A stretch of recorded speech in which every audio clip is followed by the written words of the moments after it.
Bismillahirrahmanirrahim. Assalamualaikum warahmatullahi wabarakatuh.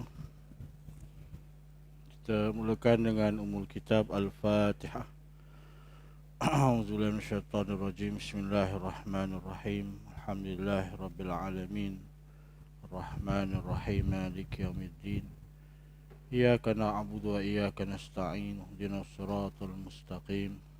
صراط الذين أنعمت عليهم غير المغضوب عليهم ولا الضالين آمين. بسم الله الرحمن الرحيم. الحمد لله رب العالمين والصلاة والسلام على أشرف الأنبياء والمرسلين وعلى آله وصحبه أجمعين. رب اشرح لنا صدورنا ويسر لنا أمورنا واحلل عقدة من لساننا يفقه قولنا بحق سيدنا محمد صلى الله عليه وسلم. ربي أدخلنا مدخل صدق وأخرجنا مخرج صدق وجعلنا من لدنك سلطانا نصيرا. أمسينا على فطرة الإسلام وكلمة الإخلاص وعلى دين نبينا محمد صلى الله عليه وسلم وعلى ملة أبينا إبراهيم حنيفا وما كان من المشركين. قال الله تعالى في القرآن الكريم: بسم الله الرحمن الرحيم. فوقاه الله سيئات ما مكروا وحاق بآل فرعون سوء العذاب. النار يعرضون عليها غدوا وعشيا ويوم تقوم الساعة أدخلوا آل فرعون أشد العذاب. Sadaqallahul azim. Yang dirahmati Tuan Nazir dan seluruh jawatan kuasa, Tuan Imam, para jamaah muslimin muslimat yang dirahmati Allah sekalian. Pertama-tamanya malah kita sama-sama merafakkan setinggi-tinggi syukur pada Allah Subhanahu wa taala di atas segala nikmat yang Allah kurniakan pada kita. Maka dengan nikmat Allah tersebut kita dapat menyelesaikan pelbagai perkara urusan kehidupan, dapat menunaikan janji-janji yang telah kita tetapkan pada seseorang, dapat bertemu dengan ahli keluarga, sanak saudara, sahabat handai, dapat melaksanakan tugas-tugas sehingga selesai. Dan semua nikmat itu Allah gunakan pada kita sebagai tanda rahmat dan kasih sayang Allah, dan wajib kita syukuri atas segala nikmat tersebut. Dan syukurnya kita dengan mentaati segala perintah Allah Subhanahu wa taala, meninggalkan segala larangannya, dan kita berusaha pastikan nikmat Allah tersebut kita dapat gunakan pada perkara-perkara yang dibenarkan dalam syariat, insya-Allah. Tuan-tuan yang dirahmati Allah Subhanahu wa taala. Malam ni kita akan melihat satu bab yang ke-10, iaitu berkaitan dengan nikmat dan azab kubur.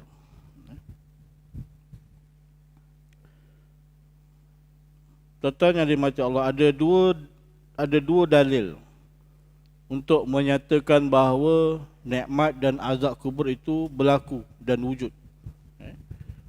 Dan wajib untuk kita mengimani dan meyakini wujudnya perkara yang berkaitan dengan nikmat dan azab dalam alam barzah. Pertama, dalam firman Allah Subhanahu wa taala dalam surah Ghafir ataupun surah Al-Mu'min ayat yang ke-45 dan 46.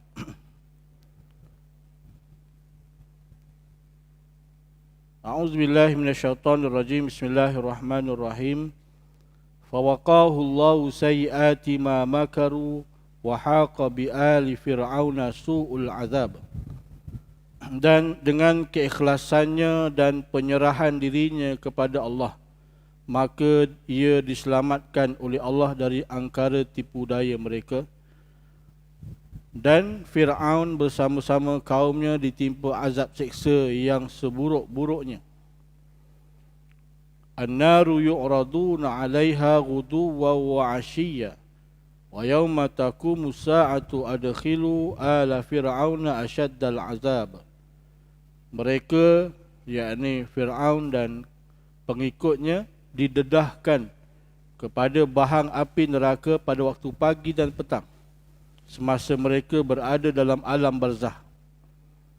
Dan pada hari berlakunya kiamat, diperintahkan kepada malaikat, masukkanlah Fir'aun dan pengikut-pengikutnya ke dalam azab seksa api neraka yang seberat-beratnya. Berdasar kepada dalil ini, salah satu daripada dalil ini berkaitan dengan apa yang berlaku kepada Fir'aun dan para pengikutnya. Dan para Fir'aun dan para pengikutnya sekarang masih lagi berada di alam barzah. Masih lagi berada di alam barzah.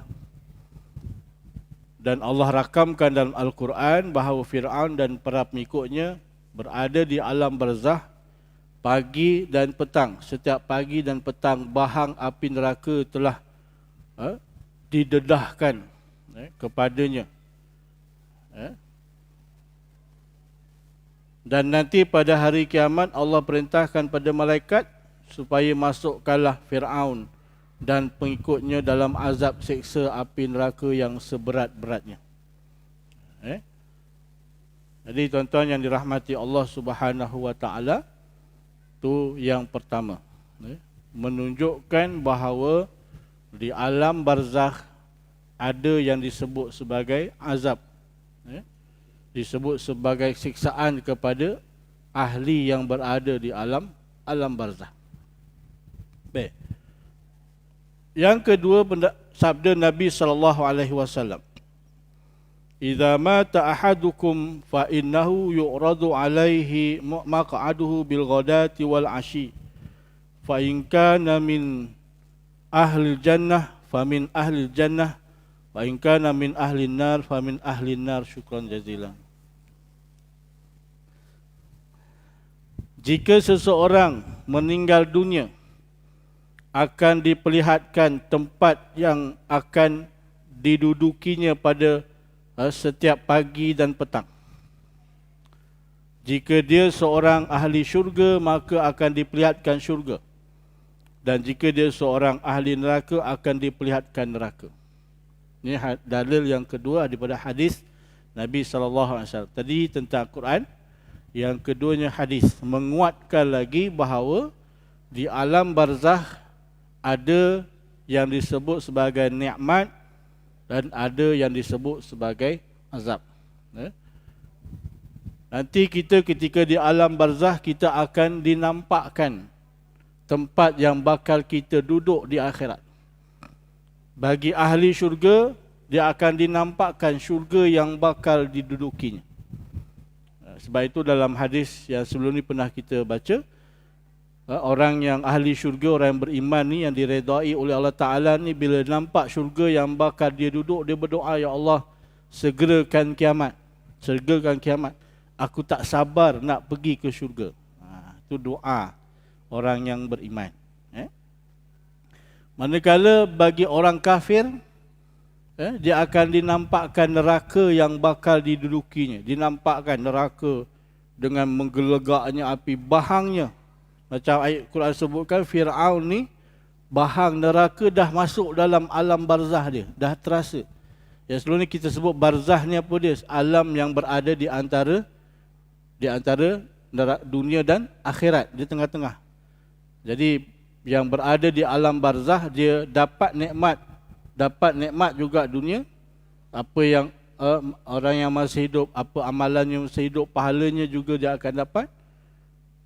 Dan juga dapat juga nikmat ataupun azab yang bakal dihadapi di akhirat. Dinampakkan syurga ataupun neraka.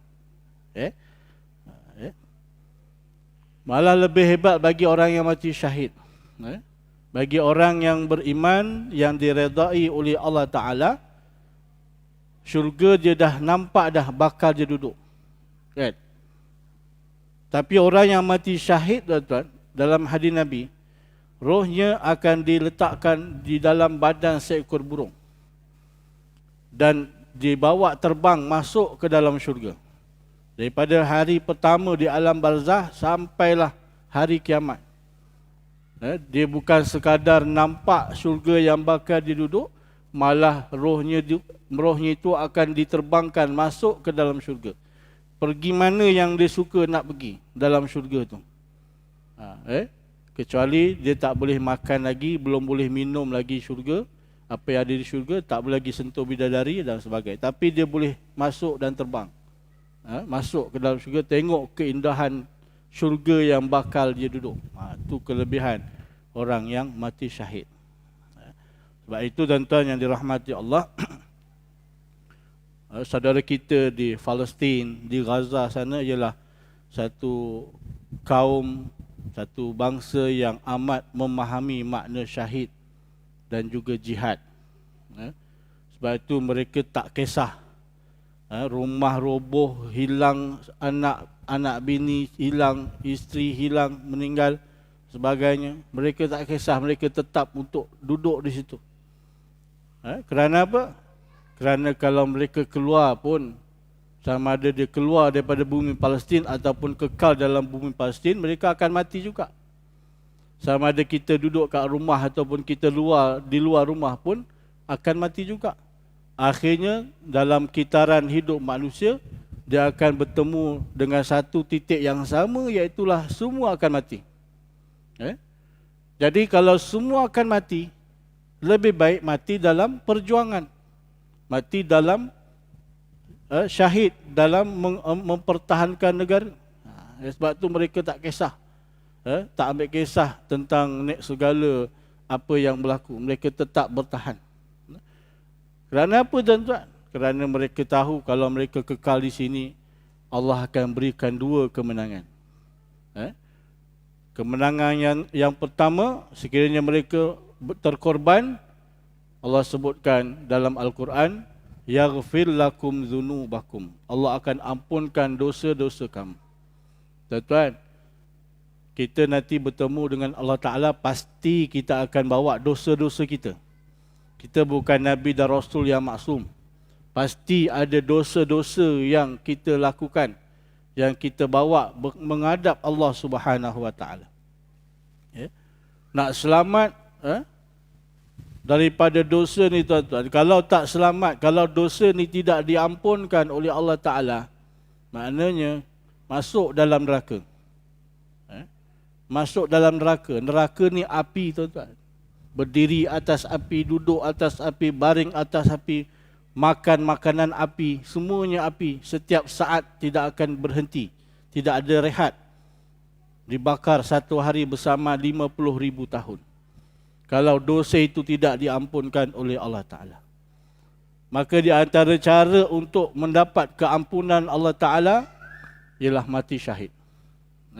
Yaghfir lakum dzunubakum wa yudkhilkum jannatin tajri min tahtihal anhar wa masakin thayyibatan fi jannati 'adn dzalikal fawzul 'azim. Itulah kejayaan paling hebat. Kalau ditakdirkan mereka mati, maka mati dalam keadaan diampunkan oleh Allah Ta'ala dan mendapat syurga yang terbaik. Dan sekiranya mereka hidup, wa ukhra tuhibbunaha nasrum minallah wa fathun qarib. Kalau mereka kekal hidup atas dunia, sabar dengan ujian Allah Ta'ala, sabar dengan kezaliman orang Yahudi dan Israel, sabar, tetap sabar menghadapi perang. Kalau ditakdirkan hidup, maka insya-Allah dengan kesabaran mereka itu, tuhibbunaha nasrum minallah, Allah akan berikan satu yang disukai, iaitulah bantuan Allah Ta'ala dan kemenangan yang dekat. Jadi kita doa, sama-sama kita berdoa untuk saudara kita di sana, supaya Allah berikan kepada mereka kemenangan. Syahid pun menang, hidup pun dalam keadaan mendapat kemenangan. Baik. Jadi tuan-tuan yang dirahmati Allah Subhanahu Wa Ta'ala, itu kelebihan orang yang syahid. Sebab itu kita ni tuan-tuan, walaupun kita mungkin tidak terlibat dalam medan perjuangan, kita tidak terlibat dalam perang, tapi berdoalah supaya mudah-mudahan Allah kurniakan pada kita mati syahid. Mati syahid yang bagaimana tu pulanglah. Yang pentingnya doalah kita mati syahid. Ada orang yang meninggal dunia kan, tengok dalam YouTube, dalam Facebook kan, tengah sembahyang. Tengah-tengah sembahyang tu tiba-tiba dia meninggal dunia dalam keadaan sujud. Alangkah indahnya. Ada satu tu tuan-tuan, dia nak sembahyang, kebetulan dia bersedekah, ada budak lalu, dia seluk poket dia sedekah. Tak tahu mungkin sedekah duit kepada budak tu lari.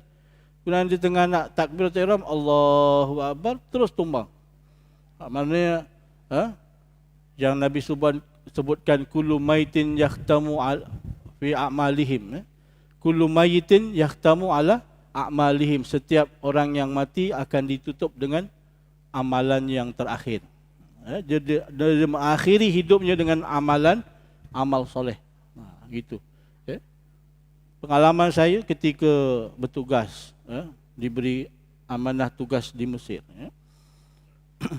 Ini pengalaman yang sendiri alami lah. Ada satu mesyuarat kedutaan, mesyuarat kedutaan. Dalam salah satu minit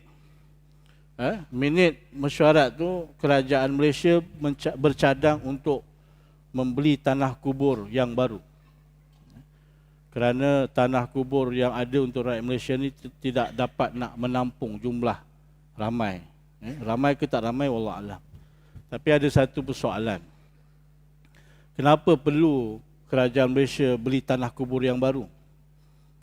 Sedangkan rakyat Malaysia yang meninggal di Mesir ni pun bukannya rakyat Malaysia, bukan ramai sangat pun rakyat Malaysia di Mesir. Tapi kenapa perlu beli tanah kubur yang baru dengan sistem yang ada itu tidak memerlukan kepada tanah kubur yang baru. Sistem pengurusan perkuburan di negara Arab, kebanyakan negara Arab, dia tak sama dengan sistem pengurusan kubur dekat Malaysia ni. Malaysia ni dia cuaca hujan panas. Itulah khatulistiwa kan. Kalau dah ke bumi lah, tak ada korek-korek apalah kan. Kecuali kubur-kubur yang lama dah beratus tahun kan. Tiba-tiba tanah kubur tu nak buat highway, kena korek contohlah. Tapi di Mesir tuan-tuan, khususnya lah, dan setengah negara Arab, dia cuaca dia panas terik. Panas terik ni mayat ataupun jenazah dalam tanah tu akan cepat reput dan tidak berbau kuat. Pengalaman saya tengok kubur dekat Mesir ni, dia ada macam petak. Petak dengan ada dinding tapi tak ada bumbung. Kalau nak masuk tu ada pintunya lah kan, ataupun ada tingkap. Jarang orang masuk macam kita di sini. Kalau kita nak ziarah kubur, kita duduk sebelah kubur kan. Duduk sebelah kubur baca doa sebagainya. Tapi di sana tak boleh nak duduk sebelah kubur. Kubur tak nampak tu. Dia satu petak yang besar dan dikongsi banyak kubur dalam tu. Ada beberapa yang saya perasan, saya nampak ada satu konkrit 4 segi terletak. Sebenarnya mungkin ada 2 atau 3 tapi saya tak perasan. Yang saya perasan nampak satu konkrit. Apabila ada jenazah baru yang akan nak dikebumikan, penjaga kubur dia akan buka batu konkrit tu dan rupanya di balik batu konkrit tu ada lubang. Dan ada tangga untuk turun. Dalam tu pula rupanya mayat-mayat berkongsi liang lahat. Dia disusun dalam bentuk rak-rak. Penggali kubur buat apa? Dia tengok, dia cek mana-mana mayat yang dah lama, yang dah reput, yang dah tinggal debu, dia akan bersihkan dan dia akan tolak ke tepi dan nanti mayat yang baru akan diletakkan di situ. Bila ada mayat baru, dia akan cari lagi mana mayat yang dah lama, yang dah reput, dia akan bersihkan, dia tolak tepi dan nanti mayat yang baru tu dia akan ditempatkan di situ. Kalau ikut kaedah tu, tak perlu tanah kubur yang baru. Kecuali tuan-tuan, apabila penjaga kubur ni dia cek, itu kalau mayat yang dah reput semua dia bersihkan, masukkan mayat baru. Tapi kalau mayat yang utuh, yang elok, yang walaupun dah lama bertahun tapi cek masih elok, dia akan simen. Dia akan simen, maknanya mayat ini, jenazah ini dipelihara oleh Allah Ta'ala. Tak rosak, tak reput. dan tak perlu diganggu, kan? Tak perlu dikacau, maknanya terus seal simen. Dan sebenarnya kenapa kerajaan Malaysia perlukan tanah kubur yang baru? Kerana tanah kubur sedia ada, kebanyakan jenazah mayatnya itu di simen. Maksudnya apa? Maksudnya kebanyakan jenazah rakyat Malaysia yang meninggal di situ, jasadnya masih elok, walaupun dah bertahun-tahun. Sebab yang meninggal dunia ni kebanyakannya para pelajar yang menuntut ilmu, yang menghafaz Quran, yang mengaji di Al-Azhar. Dan mereka meninggal dunia dengan pelbagai sebab, ada yang sakit, ada yang kemalangan dan sebagainya. Jadi kalau dah semuanya disimin, kan, nak letakkan jenazah yang baru, nak letak kat mana? Itulah contoh. Maknanya orang yang menuntut ilmu ditakdirkan meninggal dunia, dia mati dalam keadaan syahid. Syahid dalam menuntut ilmu. Jadi tuan-tuan, kita ada peluang untuk mati syahid. Dah berdoalah. Dan sesiapa yang diberikan keistimewaan mati syahid, maka dia akan dapat melepasi segala kesusahan-kesusahan akhirat.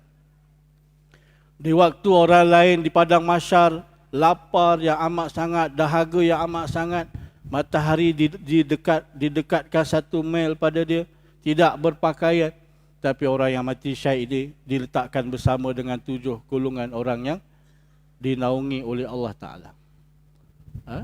Di waktu orang lain, manusia lain sibuk dengan mahkamah akhirat, sibuk dengan yaumul mizan, amalnya ditimbang, tapi orang yang mati syahid, tuan-tuan, tak perlu melalui itu semua. Tak perlu melalui kesusahan-kesusahan itu semua. Dia akan masuk syurga tanpa hisab. Melintasi titian sirat yang Nabi sebut katarfil ain. Ada yang melintas titian sirat sekelip mata. Ada yang wakal barq, ada sepantas kilat.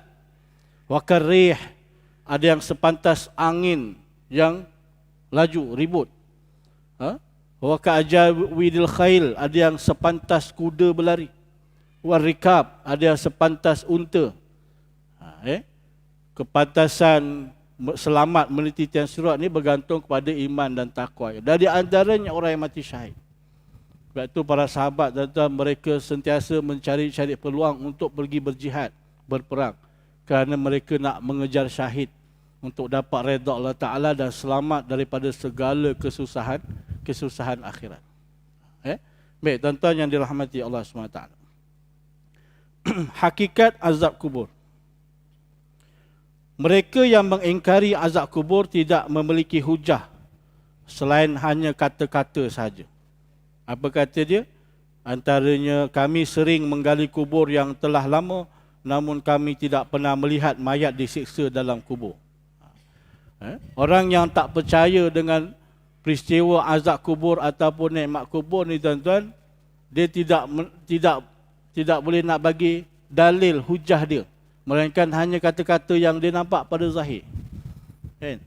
Tengok contoh yang dalam ayat sebutkan Fir'aun dan pengikutnya pagi, petang, siang, malam bahang api neraka masuk ke dalam alam kubur dia. Betul tak? Tuan-tuan tengok, boleh tengok Fir'aun. Boleh. Tengok kat Google. Dalam kajian menyatakan, katanya Ramses II ni ialah Fir'aun pada zaman Nabi Musa. Ramses II ni dia berbeza dengan mumia-mumia yang lain. Ramses II ni diambil daripada dasar Laut Merah. Dasar Laut Merah dikeluarkan dan diambil itu dalam keadaan sudah keras dan terlangkup. Jadi bila dibawa keluar dan diuruskan, mayat Ramses II ni, dia punya kedudukan tangan dia tu tidak sempurna macam mumia yang lain.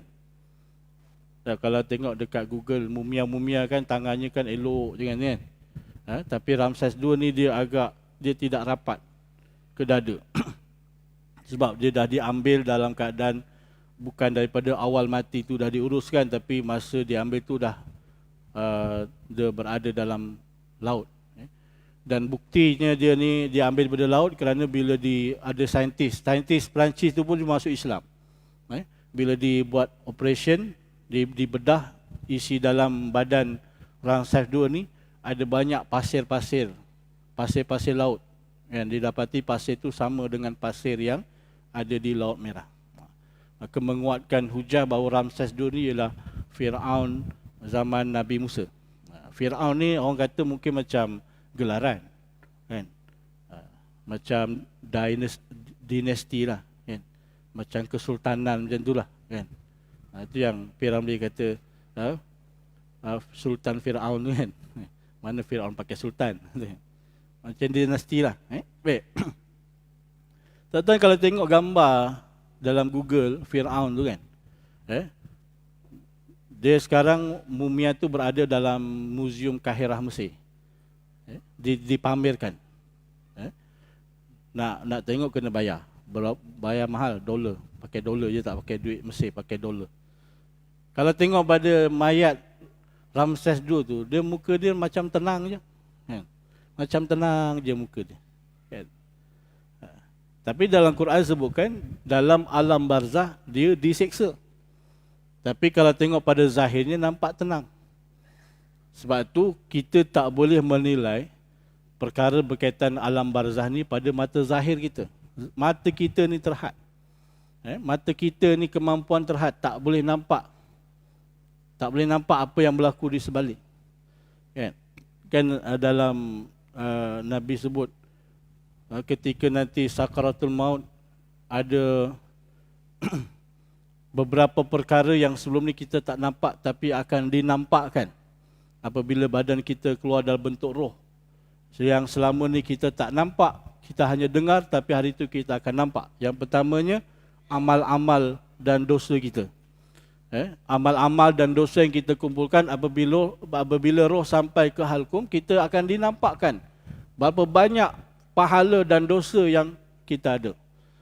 Bila nampak kurangnya pahala, banyaknya dosa, maka merayu, Rabbi laula akhartani ila ajalin qarib, wahai Tuhan, boleh tak tangguhkan kematianku sedikit lagi, fa asaddaqa wa akum minas solih, aku nak bersedekah dan beramal soleh kerana melihat sedikitnya pahala yang dia ada.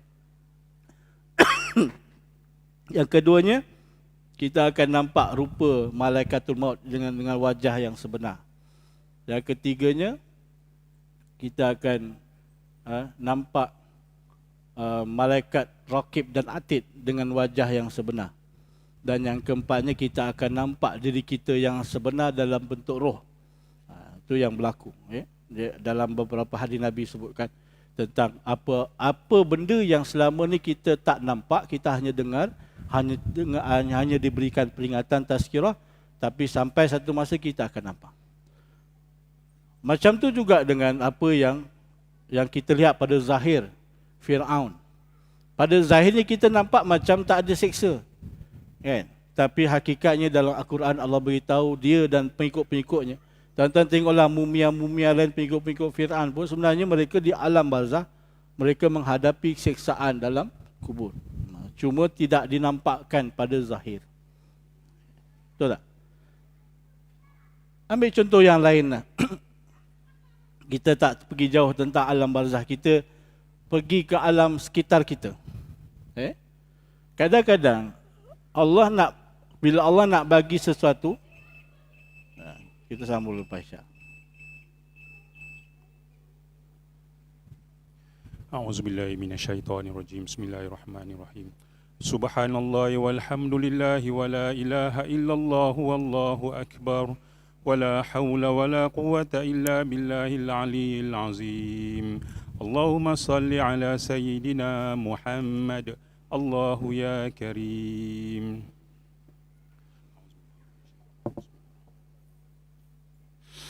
الله أكبر الله أكبر الله أكبر الله أكبر الله أكبر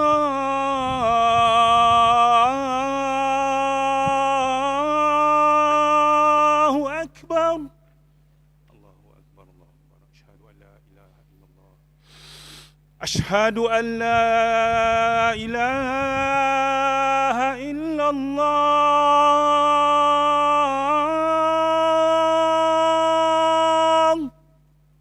أشهد أن لا إله إلا الله. أشهد أن لا إله إلا الله.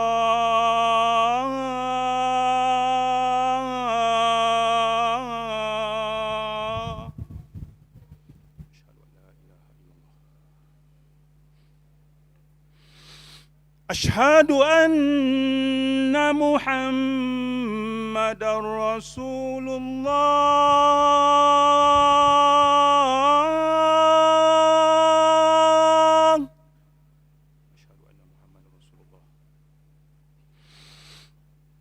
أشهد أن محمدا رسول الله.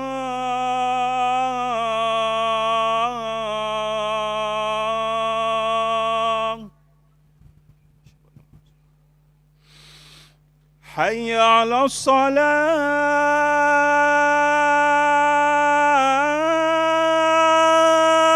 الصلاة. حي على الصلاة.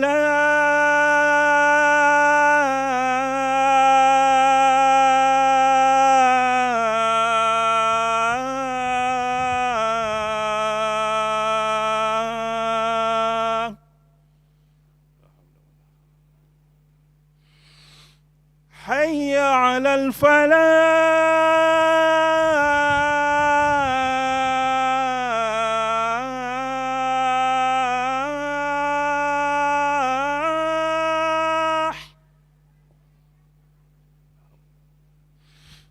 حي على الفلاح.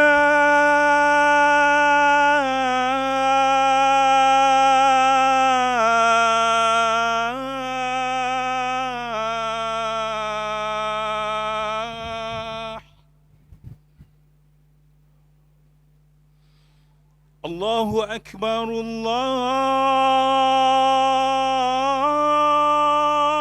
الله أكبر. الله أكبر الله أكبر. لا إله إلا الله.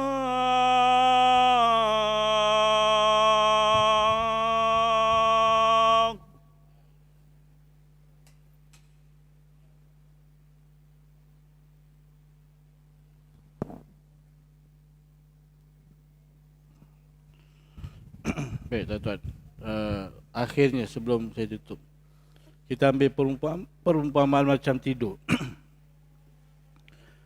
Tak semestinya orang yang tidur dia akan memberi kesan pada apa yang dia alami masa mimpi.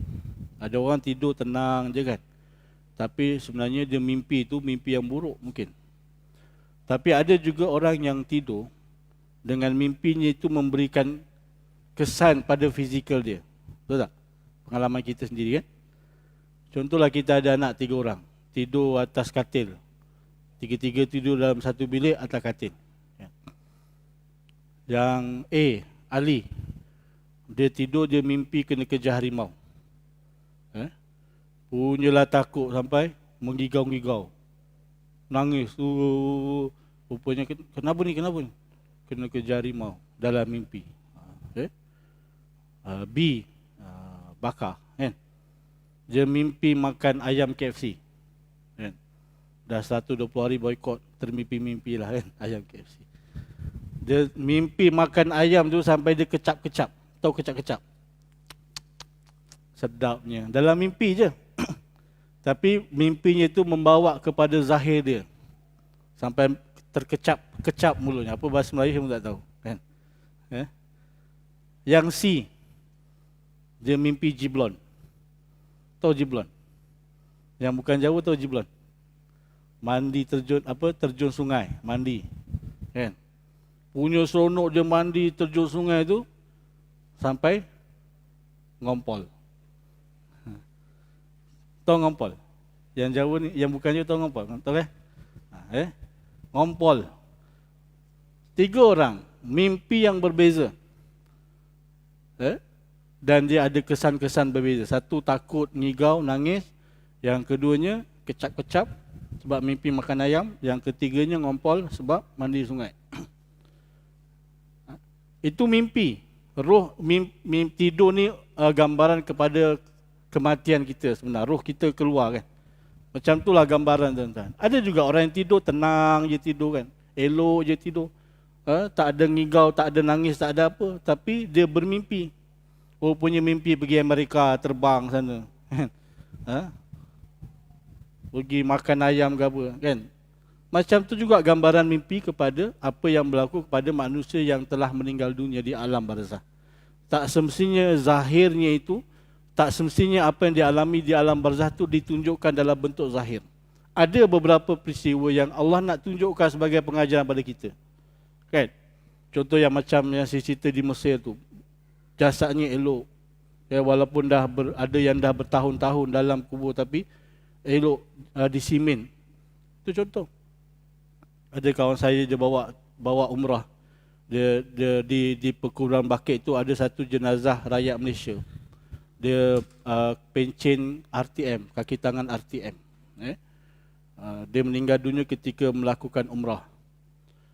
Penjaga kubur cerita ada satu jenazah rakyat Malaysia yang telah disimin kuburnya kerana jasadnya elok walaupun dah lama meninggal dunia. Rupanya disiasat, dicek siapa nama dia, punya rakyat Malaysia, pesara, pekerja RTM. Mungkin ada amalan istimewa dia buat ataupun umrah yang makbul, umrah yang Allah terima, Allah pelihara jasad. Tu contoh-contoh, ada yang Allah nampakkan sezahir tapi tak semua. Tanyalah yang menguruskan jenazah daripada muda sampai tua. Ada setiap kali urus jenazah ada nampak benda-benda yang pelik, tak ada kan? Jangan percaya dengan cerita penggali kubur, tanah kubur, itu semua pengarah punya imajinasi. Tak semua pun dapat. Tapi kalau Allah nak tunjuk, Allah tunjuk. Kan? Tapi tidak semestinya menjadi satu ketetapan. Kalau orang tu, orang kafir, tengok orang kafir tu, orang putih tu tengok dia punya mayat dia, tengok tenang aja kan, dekat keranda tu dipakaikan kot lagi kan. Tengok tenang aja, yalah diawet kan, dicucuk bagi tahan lama. Tak semestinya nampak zahirnya tu, nampak dia bahagia tenang, tak semestinya. Kerana alam barzah tu satu alam yang lain yang melibatkan roh, bukannya jasad. Jadi tuan-tuan yang dirahmati Allah SWT, sekadar tu saja untuk malam ni sebagai perkongsian bersama, sebagai pengenalan awal tentang azab kubur dan nikmat kubur. InsyaAllah pada bulan depan, belum puasa lagi kan? Bulan depan, kita tengok jadual lah. Bulan depan kita akan lihat apakah sebab-sebab seseorang itu diazab dalam kubur. Jadi untuk kita mengelakkan diri kita daripada melakukan amal-amal tersebut di dunia. Dan bagaimanakah caranya untuk kita selamat daripada azab kubur. Yang ini berdasar kepada panduan yang diberikan oleh Nabi Muhammad SAW. Maka mudah-mudahan dengan nanti pada bulan hadapan kita akan dapat kongsikan apakah amal-amal yang boleh menyelamatkan kita daripada azab kubur. Kita dapat sama-sama lakukan dan insya-Allah mudah-mudahan kita akan jauh daripada kesusahan-kesusahan di alam barzah. Wallahu a'lam bishawab. Aqulu qouli hadza wa astaghfirullahal azim li wa lakum. Wassalamualaikum warahmatullahi wabarakatuh.